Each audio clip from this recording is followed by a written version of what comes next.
नमस्ते दोस्तों, कथा निधि चैनल पर आपका बहुत बहुत स्वागत है। हमारी आज की कहानी का नाम है आत्मनिर्भर। तो चलिए शुरू करते हैं कहानी। सुबह 5 बजे का अलार्म बजा और निशा उठ के बाथरूम में जाके अपनी आंखों पर पानी के छींटे देने लगी। थोड़ी देर में उसकी नींद उड़ी। फिर वो अपने रोज के कामों से लग गई। नहा के पूजा वूजा कर ली उसने। उसके बाद किचन की तरफ उसने मोर्चा बढ़ाया।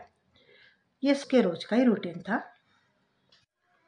विवाह के बाद ससुराल में आई उसके दूसरे दिन से उसका यही रूटीन था। निशा मशीन के समान अपने काम फटाफट फटाफट करती जा रही थी। गैस पे एक सिगड़ी पे उसने दूध रख दिया तपने के लिए और दूसरी तरफ चाय चढ़ा दी। जब तक दूध तप रहा था इतने में कल उसने जो सब्जी साफ करके रखी थी उसे धो लिया। उतना होते ही आटा गलाना शुरू कर दिया। मुंह से भगवान का नाम लेते जा रही थी। भगवान के एक एक स्तोत्र बोलती जा रही थी और एक एक काम फटाफट निपटाती जा रही थी। भोजन बनाने की आधी तैयारी तो हो गई। अब निशा ने गर्मा गर्म चाय कप में उड़ेली और कप लेके बालकनी में आके कुर्सी पे बैठ गई। सुबह के सुंदर शांत वातावरण का मजा लेते हुए वो चाय का भी स्वाद लेने लगी। चाय पीते हुए उसके मन में सैकड़ों विचार आ जा रहे थे। पर अभी परसों की तो बात है कि शेखर अपने कुछ दोस्तों को खाना खाने के लिए घर पे लेके आया था। निशा ने सबका आदर आतिथ्य बहुत मन लगा के किया था। सबके लिए बहुत बढ़िया खाना बनाया था। उसके दोस्तों ने खाना खाने के बाद में निशा के हाथ के खाने के जम के तारीफ भी की थी। अपने दोस्तों से अपनी पत्नी की तारीफ सुन के शेखर ने क्या किया, अपने पत्नी की तारीफ करना तो दूर, उसने क्या कमेंट किया, अरे औरतों का तो काम ही रहता है बढ़िया खाना बनाना, अपने परिवार की देखभाल करना। निशा को लगा कि दिन भर से उसने जो मेहनत करके खाना बनाया था वो सारी मेहनत की उसने उपेक्षा कर दी है और अपमान भी कर दिया है। उसे शेखर पे थोड़ा गुस्सा आ गया पर वो चुप ही रही। उसकी बेटी रिया 9th क्लास की स्टूडेंट थी। कल उनके यहाँ साड़ी डे था, इसलिए वो अपनी 2-3 सहेलियों को लेकर आई थी। सबको निशा की साड़ी पहनने का ढंग बड़ा पसंद था, इसलिए वो सभी निशा से साड़ी पहनना चाहती थी। निशा ने सबको बहुत अच्छी तरह से साड़ी पहना दी।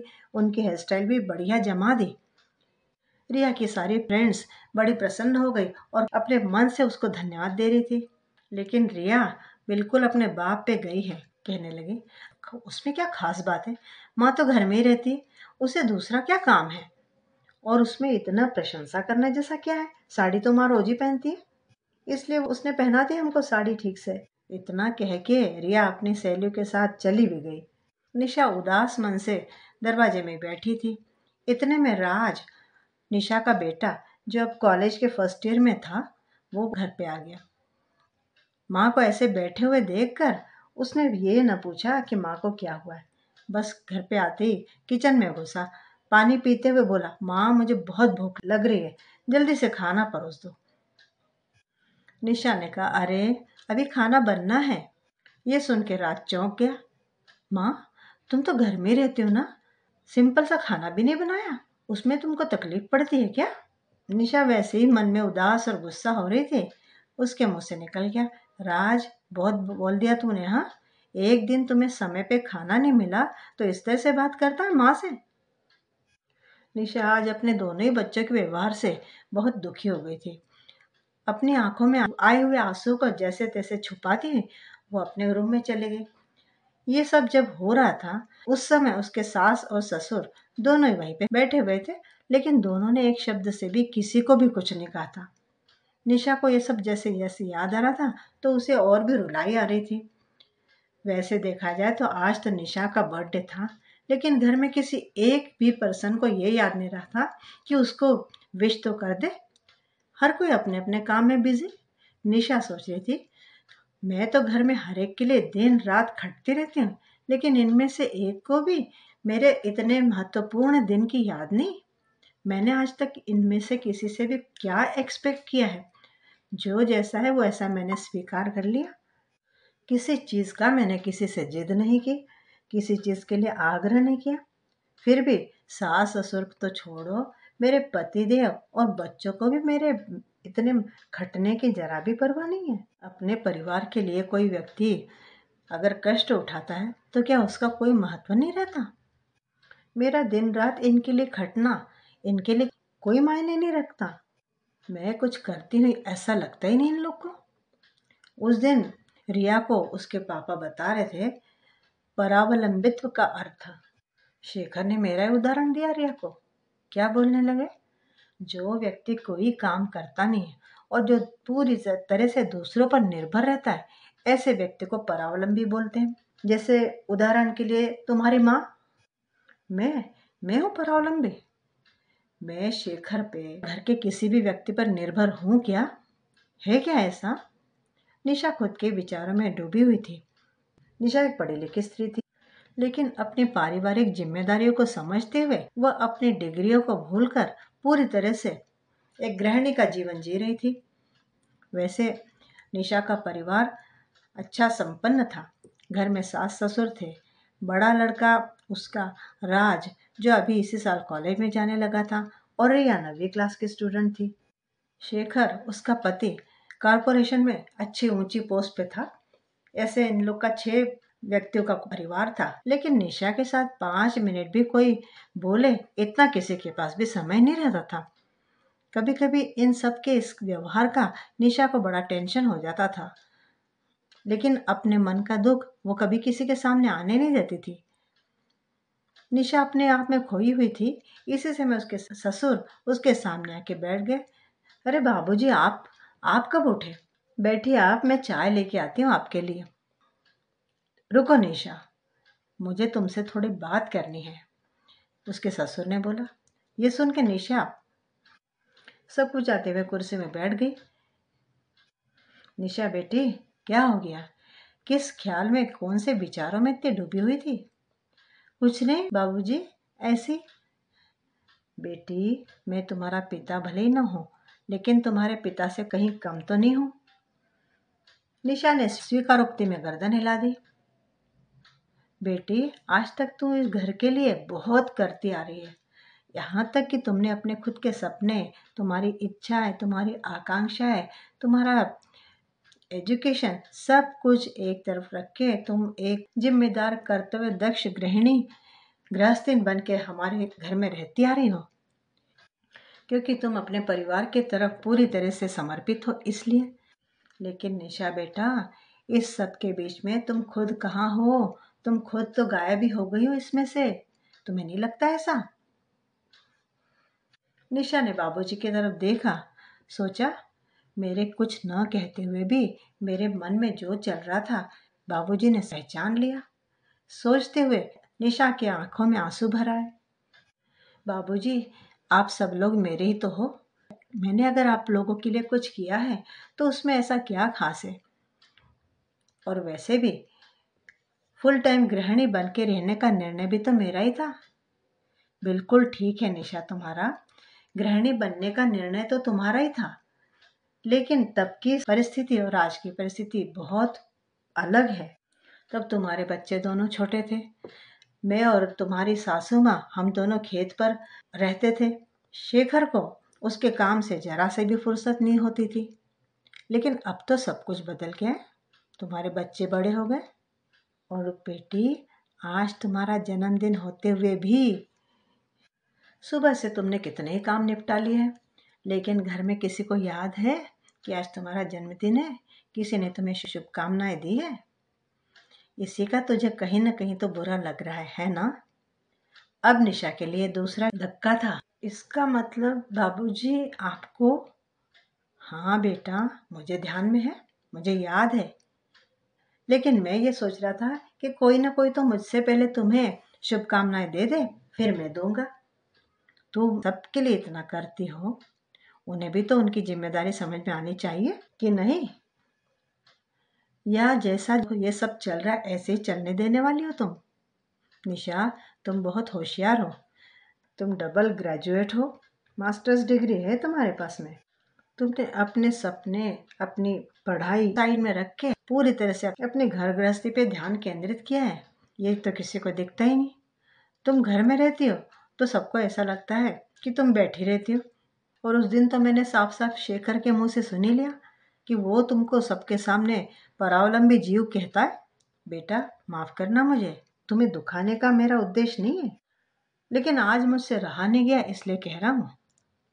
अब अगर तुमने अपने स्वभाव में चेंज नहीं किया ना, तुम्हारे पतिदेव और तुम्हारे बच्चे ये तुम्हें रिस्पेक्ट देते नहीं है। कल को सारी दुनिया भी वैसी ही रहेगी तुम्हारे साथ में।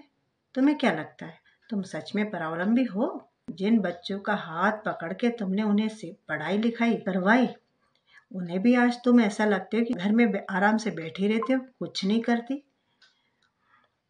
तुमने तो उन्हें पानी का गिलास भी उठाने के लिए कभी नहीं कहा, उनके हाथ में पानी का गिलास ला कर दिया।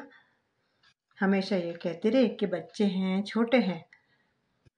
अब उनके पंख फूटे हैं और पंख उनके मजबूत होते जा रहे हैं, ये तुम्हारे समझ में आ रहा है ना?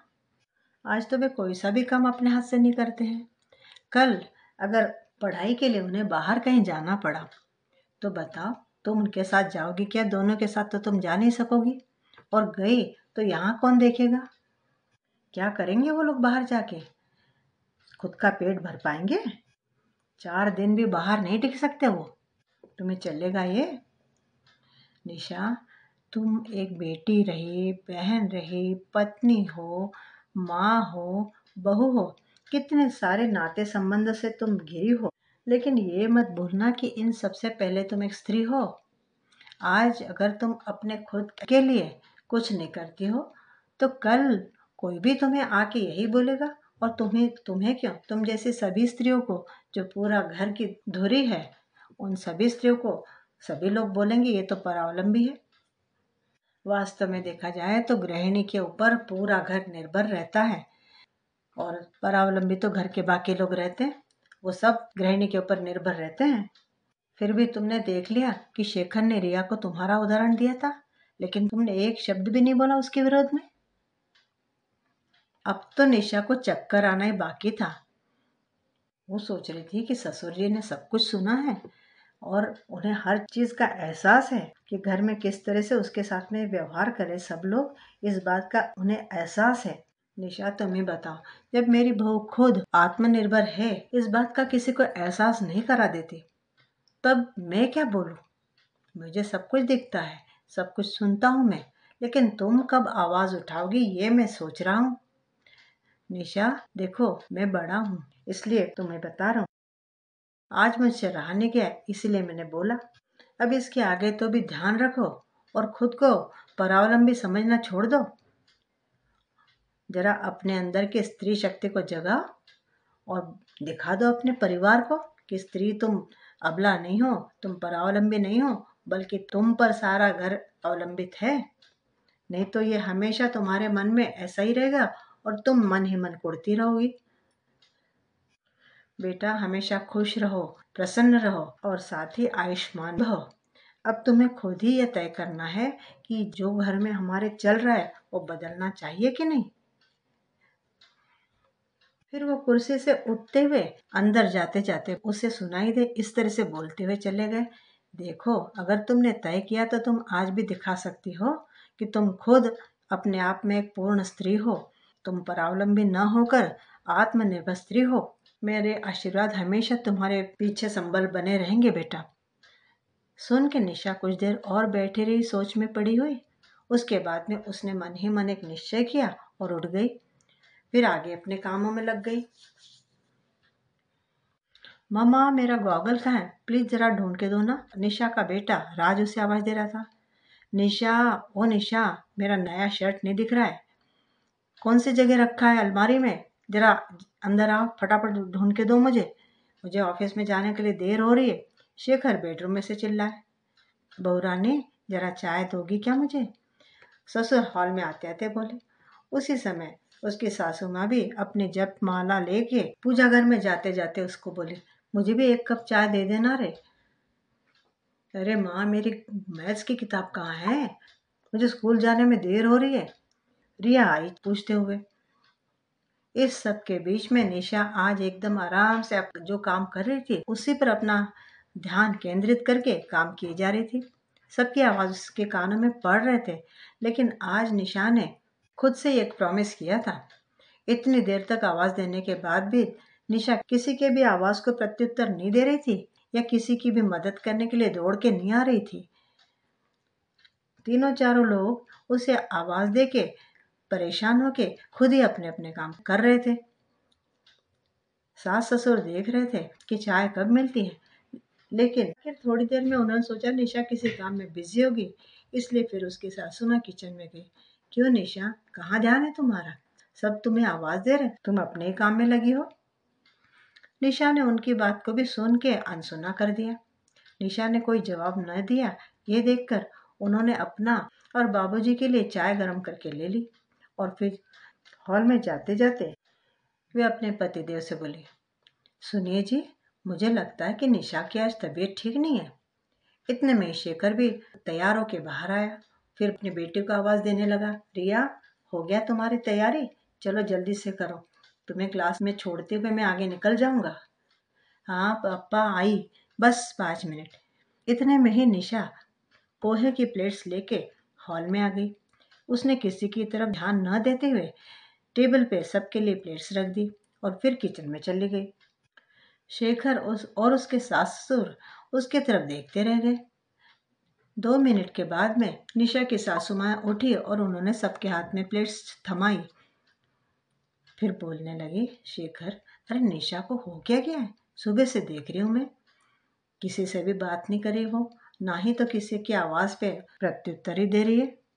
क्या हो क्या गया उसको? चम्मच भर पोहा मुंह में डालते हुए शेखर बोला, क्या पता माँ, कहीं कुछ दर्द हो रहा होगा। वो बताती कभी किसी को खुद होके? शेखर के पिताजी बोले, हाँ वो किसी भी बात की कंप्लेंट नहीं करती, उसे कोई परेशानी भी होती तो वो कभी किसी को नहीं बताती, लेकिन हम में से कभी किसी ने पूछा भी तो नहीं उसे। वो तो बेचारी हमेशा किसी न किसी काम में बिजी रहती है। कभी बैठ के उससे किसी ने पूछा है कि उससे कुछ हो रहा है क्या? अरे उसके जगह कोई दूसरी स्त्री होती तो अब तक परेशान होके अपने मायके निकल ली होती। लेकिन शेखर, तुझसे जब से विवाह करके वो इस घर में आई है, उसने कभी भी मायके जाने के लिए जिद की है, ऐसा तुझे याद आता है क्या? हमेशा तुम्हारा, तुम्हारे बच्चों का और हमारा करने में दिन रात वो खटती रहती है। उसे भी कभी ब्रेक देना चाहिए, ऐसा विचार किसी के भी मन में कभी नहीं आया है? क्यों शेखर की माँ, शेखर की शादी से पहले घर में जो काम थे वो सभी तुम ही तो करती थी ना। और जब तुम्हें कभी बोरियत होती थी तो हम लोग बाहर चले जाते थे खाना खाने, कोई पिक्चर देख लेते थे, नाटक देख लेते थे, और इस तरह से तुम खुद के लिए ब्रेक ले लेती थी। कभी कभी हम कहीं कहीं बाहर घूमने फिरने चले जाते थे, कभी तुम अपनी सहेलियों के साथ घूम फिर आती थी, याद है ना? निशा को भी तो लगता होगा कि कभी बैठ के बच्चों के साथ टाइम बिताए या कभी थोड़ा उसे खुद के लिए समय मिले। हम जब यहाँ आने वाले थे तब तुमने यही तो कहा था मुझसे कि जब हम वहाँ जाएंगे तो निशा को भी थोड़ी फुर्सत मिला करेगी। लेकिन जब से हम यहाँ पर आए हैं मैं तो यही देख रहा हूँ कि इस लड़की का काम में सहायता तो छोड़ो, मेरा और तुम्हारा काम उसके ऊपर और ज्यादा बढ़ गया।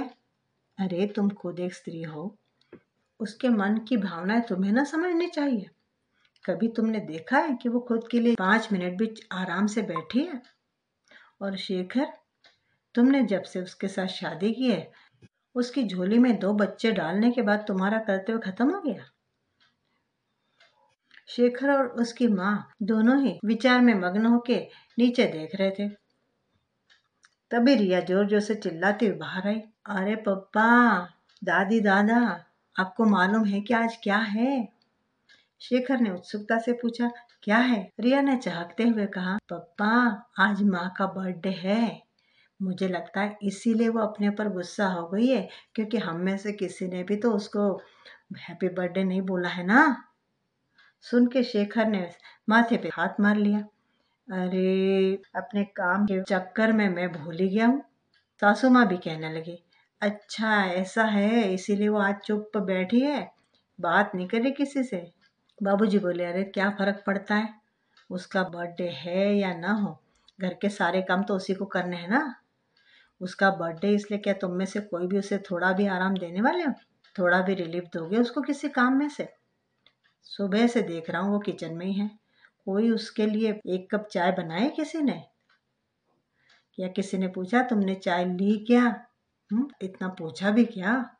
और रिया, तुम इतनी उतावली हो रही हो अभी हमें बताने के लिए। तुम बताओ, अगर तुम्हारा बर्थडे वो भूल जाती तो क्या किया होता तुमने? पूरा घर सिर पे उठा लेती कि नहीं? माँ को तो तुम कुछ समझती नहीं, उसे क्या लगा होगा ये विचार तुम्हारे मन में नहीं आया? ये नहीं तुमने सोचा? बड़े आराम से कह रहे हो कि हम सब भूल गए। अरे माँ से कभी पूछा कि कुछ सहायता कर दूं क्या? तुम तो 9वीं में आ गई ना अब। केवल बर्थडे के दिन तुम्हारा प्यार उसके ऊपर जाहिर करना इतने से ही चलता है क्या? वो तुम सबके लिए कितने समर्पित भाव से तुम्हारा सब कुछ करती है। लेकिन तुम सब, किसी को क्या कहूँ, तुम सभी एक ही थैली के चट्टे बट्टे हो। अरे वो बेचारी लड़की खुद होके कुछ भी बोलती नहीं है, ये सोच के हम लोग सब उसे कितना आराम से टेकन फॉर ग्रांटेड ले लेते। हम सब उसके ऊपर निर्भर है, लेकिन तुम सब कहते कि तुम पर वो निर्भर है। कितना अभिमान है तुम लोगों में। वो है क्या तुम लोगों के ऊपर निर्भर? जरा सोचो। वो कुछ तुमको बताना चाहती है, कभी कुछ कहती है तो तुम लोग क्या कहते हो? अरे माँ, तुम्हें क्या समझता है, तुम तो घर में रहती हो, बाहर की दुनिया में क्या चल रहा है तुम्हें कुछ नहीं मालूम। ये तो रोज ही शेखर बोलता है, शेखर के ताने तो मैं रोज सुनता रहता हूँ। लेकिन अगर वो एक कदम घर के बाहर डाल देना तो तुम सब लोगों का जो ये शान और अभिमान है ना, सब धरा का धरा रह जाएगा। समझ के रखो तुम लोग, उसे कम मत समझना। वो घर में है इसलिए हम सब अपने अपने काम टाइम पर कर पाते हैं। वो तुम लोग पर निर्भर नहीं है, बल्कि हम सभी उसके ऊपर निर्भर है। ये पूरे समय ध्यान में रखना। शेखर को अपनी गलती समझ में आ गई थी, इसलिए वो गर्दन नीचे करके धीरे धीरे पोहा खा रहा था और सुनता जा रहा था। शेखर की तरफ जरा गुस्से में देखते देखते उसके पिताजी बोले, निशा इधर आना बेटी। ये कि उन्होंने निशा को बुला लिया। तो निशा, ये बताओ कि आज तुम्हारा बर्थडे है, आज के दिन तुम्हारे जन्म दिवस पर तुमने कोई संकल्प लिया है क्या? बताओ, अगर लिया हो तो सबको बताओ। तुम्हारा जन्मदिन तो सब भूल ही गए थे, लेकिन तुम खुद तो नहीं भूली ना? नहीं बाबूजी, मैं नहीं भूली, लेकिन मुझे माफ करिए। मैं कैसे मेरा बर्थडे भूल सकती हूँ? मैंने आज यही संकल्प लिया है बाबूजी कि अब मैं अपने आप को ढूंढूंगी। आज से घर में कुछ नए नियम में लगाने वाली हूँ, सब लोग ध्यान रखना। उसने आवाज देख के राज को भी उसके रूम से बाहर बुलाया, फिर बोलने लगी, आज से ही घर में जितने काम है वो सब ने मिलजुल के करना है। और जो छुट्टी के दिन है, छुट्टी के दिन कोई भी अपना अलग से एंजॉयमेंट न करके घर के सब लोग मिलके एंजॉय करेंगे। इतना ही नहीं, आगे मैं घर से बाहर निकलने वाली हूँ। अब तक तुम लोगों ने मुझे परावलंबी कहा है, लेकिन अब मैं आत्मनिर्भर बन के तुम लोग को बताऊंगी परावलंबन किसे बोलते हैं। अब तुम लोग इस बात को अच्छे से समझ जाओगे। सभी लोग निशा के इस नए रूप की तरफ देखते रह गए। निशा उत्साह में भरकर और उस चेहरे पर एक निश्चय लेके दृढ़ संकल्प के साथ अपने रूम में निकल गई। आज उसके मन में एक नई उमंग थी। उसने सोचा था कि अब वो सबको आत्मनिर्भर बन के ही दिखाएगी। दूसरे दिन सुबह निशा जल्दी उठ गई, खाना बना के रख दिया, घर ठीक ठाक करके रख दिया। उसके बाद उसने अपनी सहेली नेहा को फोन लगाया। नेहा से कहा कि उसके ऑफिस में अगर कोई काम हो तो उसे भी बताए। संयोग की बात यह थी कि नेहा के ऑफिस में उस समय 1-2 पद रिक्त थे।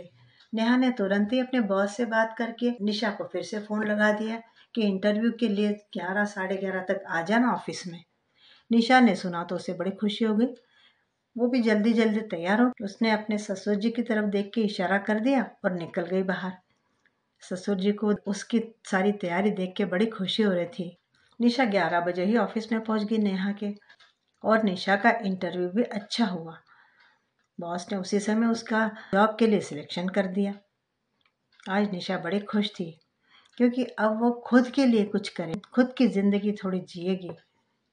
बॉस के केबिन से बाहर आकर उसने नेहा को गले से लगा लिया। घर जाते हुए उसने सबके लिए मिठाई खरीदी।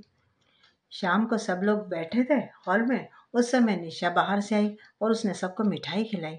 मिठाई देखकर सबको आश्चर्य हो गया, किस बात की मिठाई? ये तो सही था कि उसका बर्थडे तो कल ही हो चुका था। शेखर ने पूछा भी कि निशा, ये मिठाई किस चीज की है? निशा ने जवाब दिया, शेखर, कल से मैं भी जॉब पर जाने वाली हूँ। अब तुम लोगों को बहुत से काम खुद ही करने होंगे, क्योंकि मैंने सोच लिया कि पूरा काम मैं अकेली नहीं निपटाऊंगी, तुम लोग भी करोगे कुछ न कुछ काम, तब तुम्हें लगेगा कितने काम होते और मैं कितने काम कर लेती थी। अब तुम्हें मालूम पड़ेगा आत्मनिर्भर होने का क्या मतलब है और परावलंबन का क्या मतलब है। करने को तो सारे काम करके मैं जा सकती हूँ घर से, लेकिन डिवीजन ऑफ लेबर होने से तुम सभी लोगों में एक डिसिप्लिन आ जाएगा, इसलिए अब मैं कुछ काम तुम लोगों के ऊपर छोड़ के जाऊंगी। भगवान ने हर औरत को माता होने का वरदान दिया है, लेकिन यही वरदान कभी कभी उसके लिए अभिशाप भी बन जाता है जब घर के लोग उसको आगे बढ़ने से विरोध करते हैं। अगर वो बाहर कुछ काम करना चाहे तो बच्चे को कौन संभालेगा, उसका पालन पोषण कौन करेगा, इस तरह के सवाल उसके सामने उठाए जाते हैं। इसलिए मुझे तो लगता है कि इस तरह से स्त्री को दोहरी जिम्मेदारी अपने कंधों पे लेने के बजाय पहले 1 या 2 बच्चे जैसे भी उसके होने हैं वो थोड़े बड़े हो जाए, बच्चे जरा से समझदार हो जाए, उसके बाद स्त्री बाहर के क्षेत्र में अपना काम करे। और ये भी जरूरी नहीं है कि बाहर जाके ही काम करना पड़े, घर में रहकर भी आर्थिक दृष्टि से स्त्री आत्मनिर्भर बन सकती है। उसके अंदर जो कला गुण रहेंगे, हर स्त्री में कोई ना कोई कला कौशल के गुण रहते ही हैं। कोई कुकिंग में अच्छी रहती है, कोई सिलाई में अच्छी रहती है, कोई बुनाई में अच्छी रहती है। आजकल तो कितने सारे ऑप्शन है करने के लिए, मेहंदी क्लासेस है, कुकिंग क्लासेस है, डांस क्लासेस है, म्यूजिक क्लासेस है, और भी कितने सारी चीजें हैं जो मुझे तो मालूम भी नहीं है। ये सब काम तो स्त्री घर में रहकर भी कर सकती है, लेकिन जिसे जो आता है उस तरह से वो करे। लेकिन इसके लिए सबसे पहले उसमें खुद में आत्मविश्वास होना जरूरी है, और दूसरे घर के लोगों का सपोर्ट तो जरूरी है ही सही। तभी तो समाज के लोगों का स्त्री की तरफ देखने का नजरिया बदलेगा। निशा की बातें सुन के रिया ने बहुत जोर जोर से ताली बजाना शुरू कर दिया, और रिया को ताली बजाते देखकर घर के बाकी सदस्यों ने भी ताली बजा के निशा का स्वागत किया। तो मित्रों, उम्मीद करती हूँ कि कहानी आपको पसंद आई होगी। कमेंट करके बताइएगा ज़रूर, और चैनल पर नए हो तो चैनल को सब्सक्राइब भी ज़रूर कर लीजिएगा। मिलती हूँ बढ़िया सी कहानी के साथ जल्दी ही, तब तक विदा। आपका दिन शुभ हो।